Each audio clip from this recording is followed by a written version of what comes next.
विलाप गीति अध्याय 1 प्रथम विलाप। एकदा जनपूर्ण नगरी वर्तमान किपरि निर्जन जी जनता मध्य श्रेष्ठ रूपे विवेचित थिला ताहा वर्तमान किपरि विधवा सम होइअछि। जे नगरी सकल मध्य राजकुमारी रूपे परिणीत थिला से आजी अपराधिनी होइछि। सारा रात्रि से तिक्त भावे रदन करे ताहार कपल देई अश्रु झरे।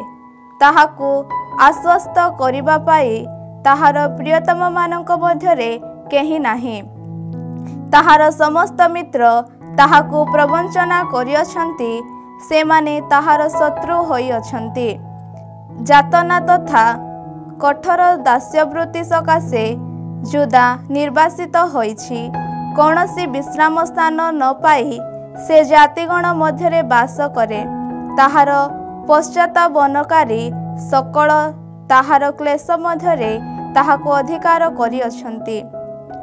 सियोनर पथ सकल रदन करंती, कारण ताहार निर्दिष्ट उत्सव गुड़िकरे जग देवा पाई केही आसु नाही। ताहार द्वार सबु विजन, ताहार जाजक माने आर्तनाद करंती। ताहार सेविका माने टणा होई अछंती व से निजे कठोर यातना भोग करे। ताहार शत्रु माने अधिपति होई अछंती। ताहार विरोधी माने ऐश्वर्यशाली होई अछंती, कारण ताहार बहुसंख्यक अपराध जोगु प्रभु ताहाकू उत्पादित हेबा पाई देई अछंती। ताहार संतान माने शत्रुगण सम्मुखरे बंधीतुल्य जाई अछंती। सियोनर कन्या ठारो ताहार प्रताप अपसारित। जो माने चारण भूमिर संधान पांती नाही, सेही हरिण मानक सदृश होई अछंती। ताहार शासक गण से मानकर पश्चातबनकारी सम्मुखरे से माने शक्तिहीन होई पलायन कले। जहा प्राचीन कालरो ताहार निजस्व थिला, सेही महार्ग वस्तु सकल संबंधे ताहार जातना तथा दुखर दिन मानकरे जेरुसालेम स्मरण करे। ताहार स्वजन माने जेबे शत्रु हस्तरे पड़िले व ताहाकू साहाय्य करिबा पाई केही नथिला, तेबे ताहार पतन को शत्रुष्ण नयनरे देखी सेही शत्रु माने उपहास कले। जेरुसालेम कठोर पाप कला, तेणु से कलंकित हेला। जो माने ताहाकू श्रद्धा जणाइथिले से माने ताहार उलग्नता देखी ताहाकू अवज्ञा कले। हाँ, विलाप पूर्वक से ताहार मुख फेराए। ताहार असुचिता ताहार वस्त्ररे थिला। निज विनाश संबंधरे से किछि चिंता कला नाही। सुतरां ताहार पतन मारात्मक। ताहाकू आश्वस्त करिबा पाई केही नाही। हे प्रभु, मोर यातना प्रति दृष्टिपात कर, कारण शत्रु जययुक्त होइछि।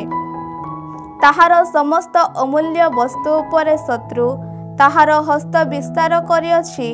तुम जनमंडली रे प्रवेश करिबा पाई तुमे जो मानंकु निषेध करिथिलो, सेही जातिगण ताहार पवित्र आलय आक्रमण करिबा से देखिअछि। खाद्य संधान करी ताहार समस्त लोक आर्तनाद करंती। से माने जेपरि केवल जीवित रहंती, सेथि सकाशे खाद्य निमंते से माने निज निज बहुमूल्य संपत विनिमय करंती। हे प्रभु, चाह व देख, कारण मु निंदित। हे चली जाउथिबा लोके, एहा कौन तुम्ह मानक पाई असार।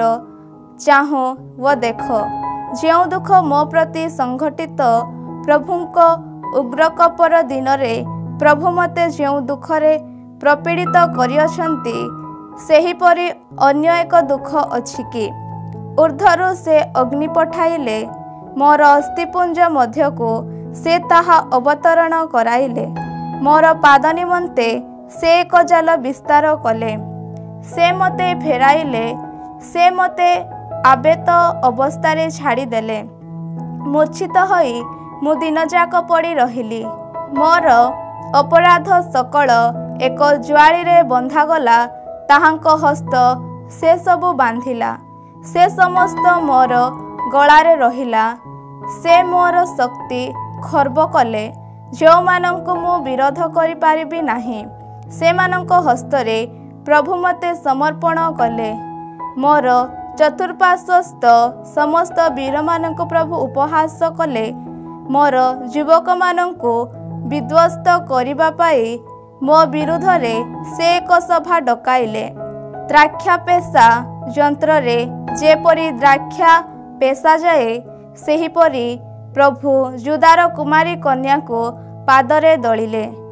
ଏ ସମସ୍ତ ଯୋଗୁଁ ମୁଁ ରୋଦନ କରେ, ମୋର ଚକ୍ଷୁ ଉଚ୍ଛ୍ୱସିତ ହୋଇ ପ୍ରବାହିତ ହୁଏ। କାରଣ ଯେ ମୋତେ ଆଶ୍ୱସ୍ତ କରିପାରିବେ, ସେ ସାନ୍ତ୍ୱନାକାରୀ ମୋ ଠାରୁ ଦୂରରେ ଅଛନ୍ତି।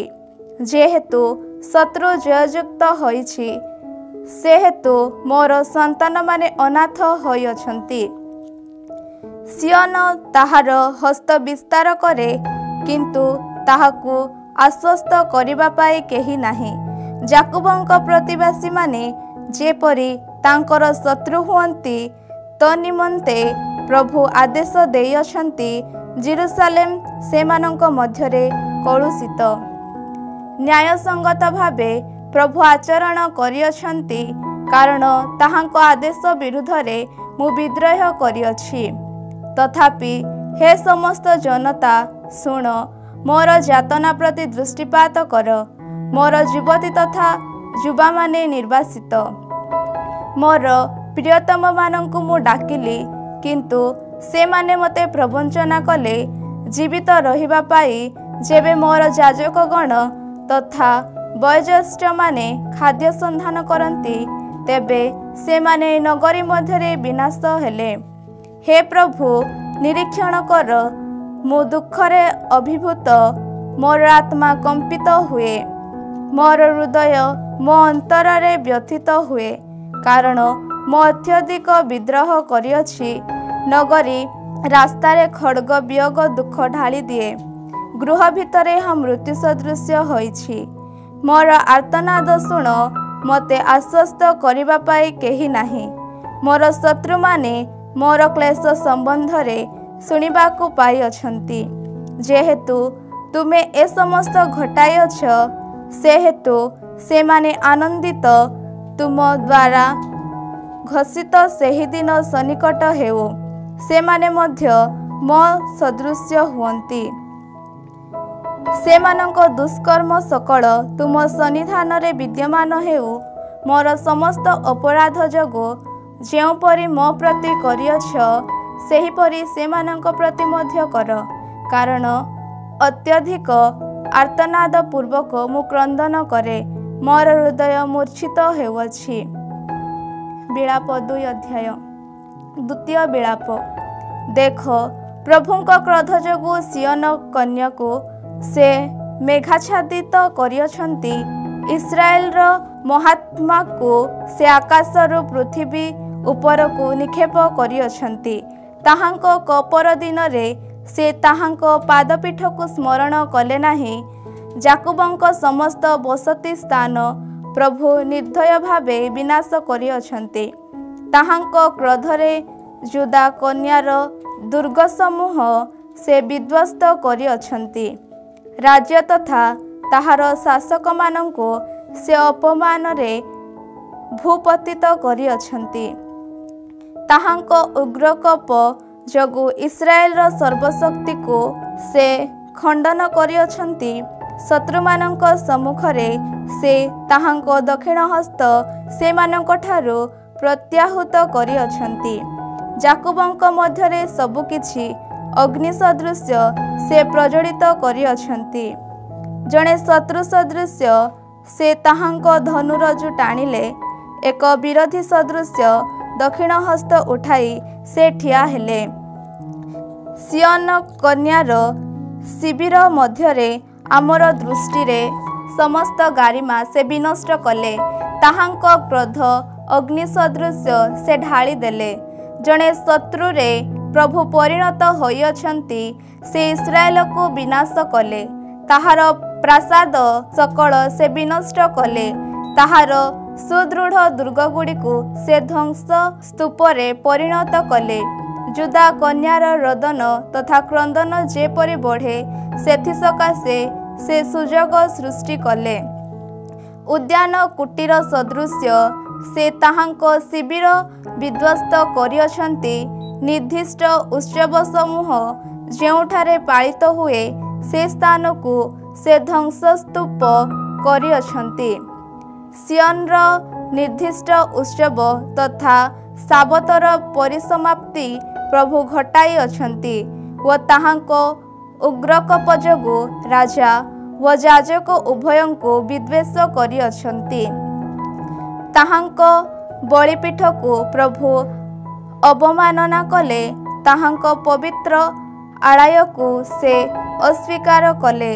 ताहार प्रासाद सकलर प्राचीर गुड़ी को से शत्रु हस्तरे समर्पण कले। निर्दिष्ट उत्सव दिवस रे जेपरि संघटित हुए सेहिपरि प्रभुंक आलय रे एक चित्कार स्वर शुणागला।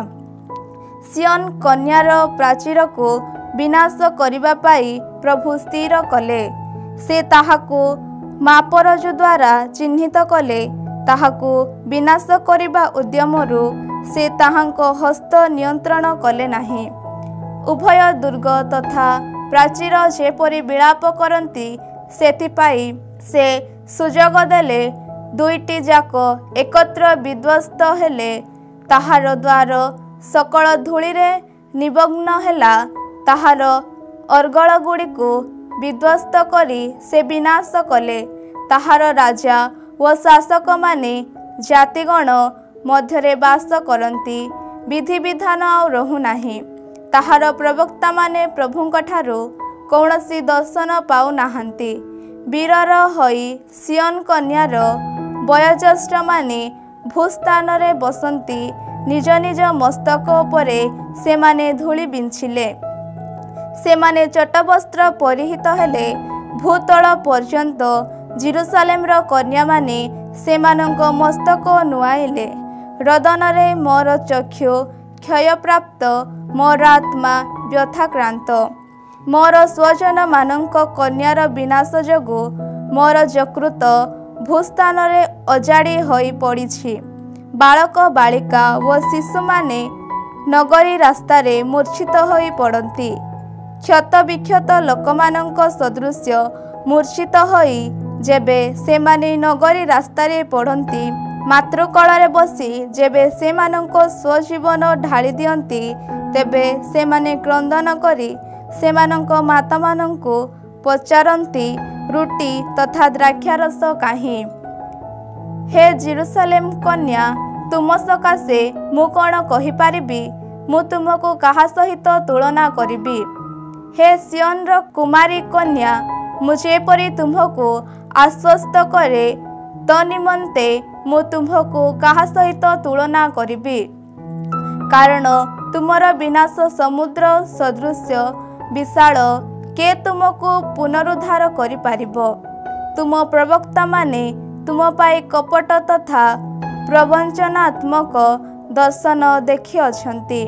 तुम ऐश्वर्य जेपरि पुनस्स्थापित हुए सेथिपाई सेमाने तुम दश प्रकट कले नाही। बरं सेमाने तुम पाई कपट तथा प्रवंचनात्मक दर्शन देखि अछंती। अतिक्रांत हेउथिबा समस्ते तुमको देखि करताली दियंती। जेरुसालेम कन्या को देखि सी सी शब्द पूर्वक सेमाने सेमानंक मस्तक हलांती। जहा सौंदर्यर परिपूर्णता समग्र धराधामरे आनंद नामरे नामित। सेमाने प्रश्न करती जे ताहा कौन एही नगरी। तुमर समस्त शत्रु तुमको निंदा करती।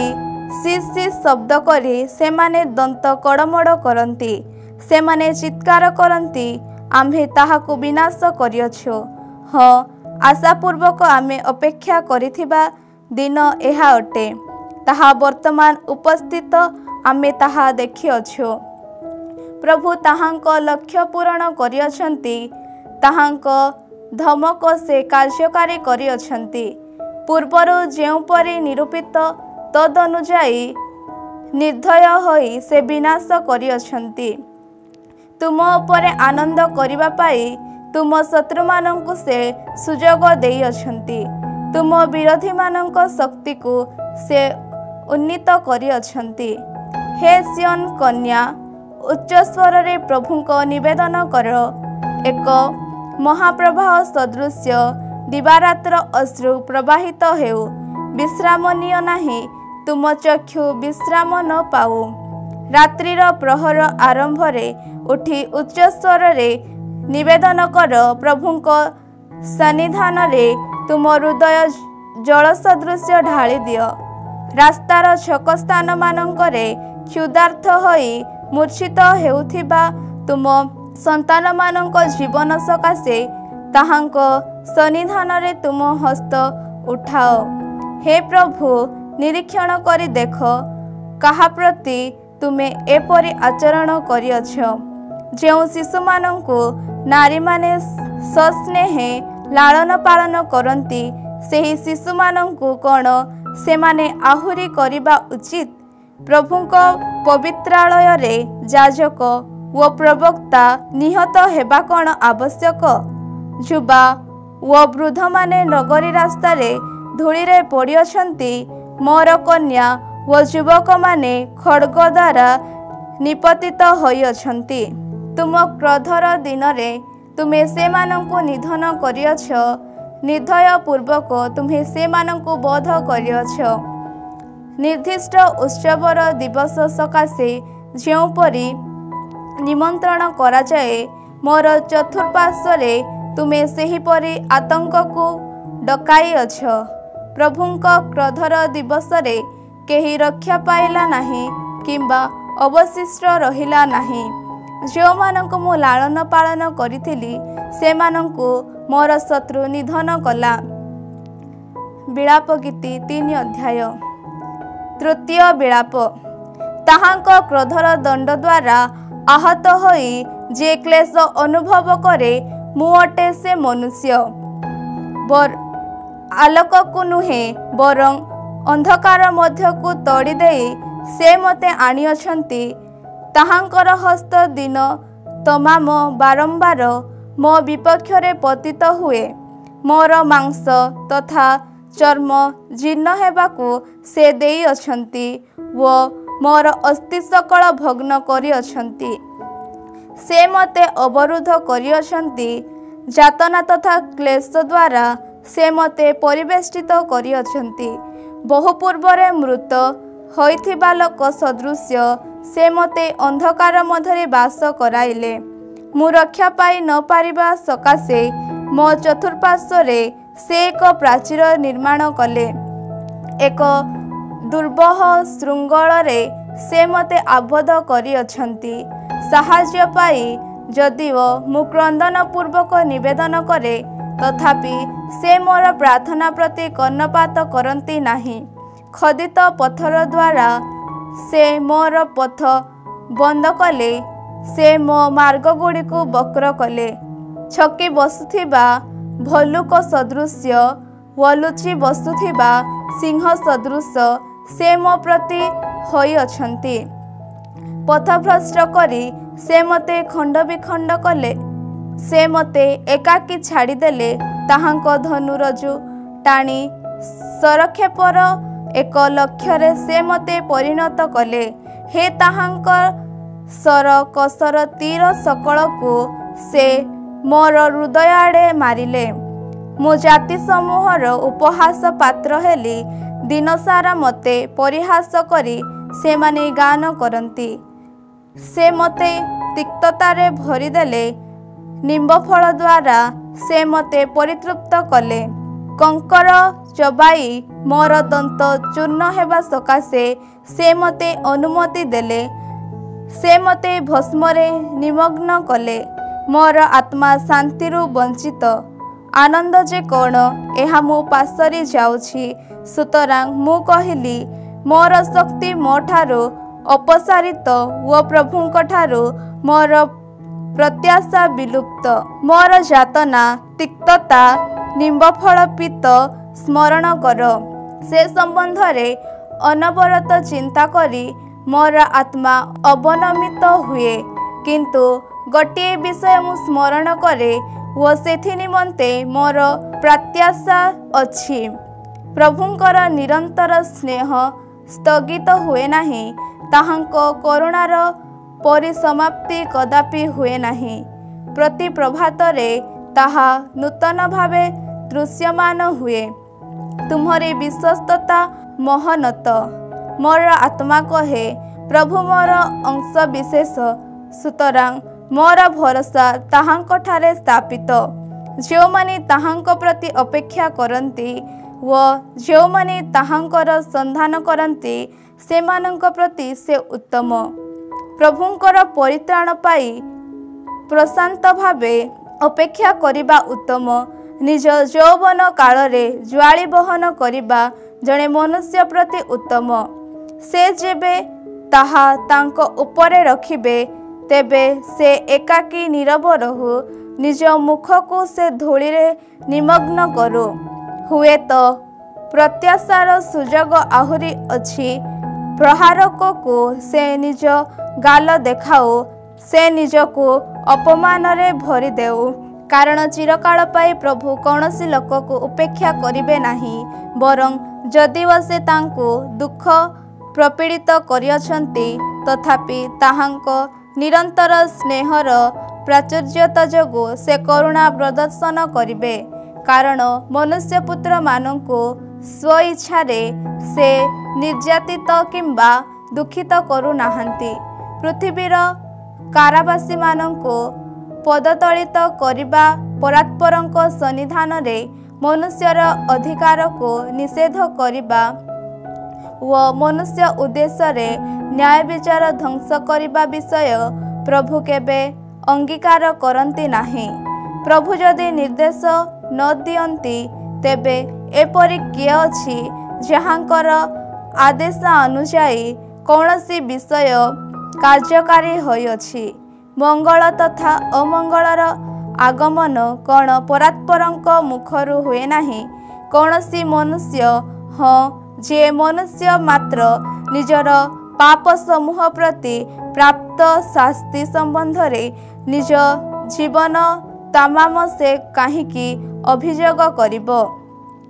आम मार्गावली संबंधरे आमे संधान तथा परीक्षा करिबा व प्रभुंक समीप को आमे प्रत्यावर्तन करिबा। स्वर्गस्थ ईश्वरंक प्रति आम हृदय तथा हस्त आमे उत्तोलन करिबा। विद्रोह करी आमे पाप कलु व तुमे क्षमा देई नाह। कुपित होई तुमे आम मानंक पश्चाद्धावना करियछ। निर्दय भावे तुमे आमको निधन करियछ। कौनसी प्रार्थना जेपरी तुम निकटरे पहुँची न पारे सेपरी भावे तुमे एक मेघमाला द्वारा निजको आवृत करियछ। जाति सकल मध्यरे तुमे आमको आवर्जना तथा घृण्य वस्तुरे परिणत करियछ। आमको उपहास करिबा पाई आम शत्रु माने मुख खोली अछंती। आम प्रति भीमरुक तथा फास संघटित होइछि। ध्वंस तथा विनाश आमको ग्रास करिअछि। मोर स्वजन मानक कन्या प्रति जो विनाश संघटित ताहा जोगु मोर चक्षुरु अश्रु नदी स्वरूप प्रवाहित हुए। मोर अश्रु अविश्रांत भावे प्रवाहित हेबो। स्वर्गधामरु निरीक्षण करी जे पर्यंत प्रभु देखि नाहांती से पर्यंत ताहा बंद हेबो नाही। मोर नगरीवासिनी कन्या मानक दशा मोर चक्षुदय को दुखमग्न करे। एक पक्षी सदृश अकारण रे मोर शत्रु माने मते शिकार कले। से माने मते जीवित अवस्था रे गर्तरे फोपाड़ी देले। मो परे से माने पत्थर गढ़ाई देले। जल मते आच्छादन कला। तेबे मु कहिली मु विनाश हेली। हे प्रभु गह्वररु तुम नाम डाकी मु निवेदन कली। साहाय्य भिक्षा करी मु जो प्रार्थना करे ताहा प्रति तुम्हर कान रुद्ध कर नाही। मोर एही निवेदन तुमे शुणिल डाकिबा बेले तुमे मोर सन्निकट होइअछ। तुमे मते कहिअछ भीत हुओ नाही। हे प्रभु मो सकाशे तुमे जुक्ति बाढ़िअछ। तुमे मोर जीवन उद्धार करिअछ। हे प्रभु मो विरुद्धरे संपादित अन्यान्य तुमे देखिअछ।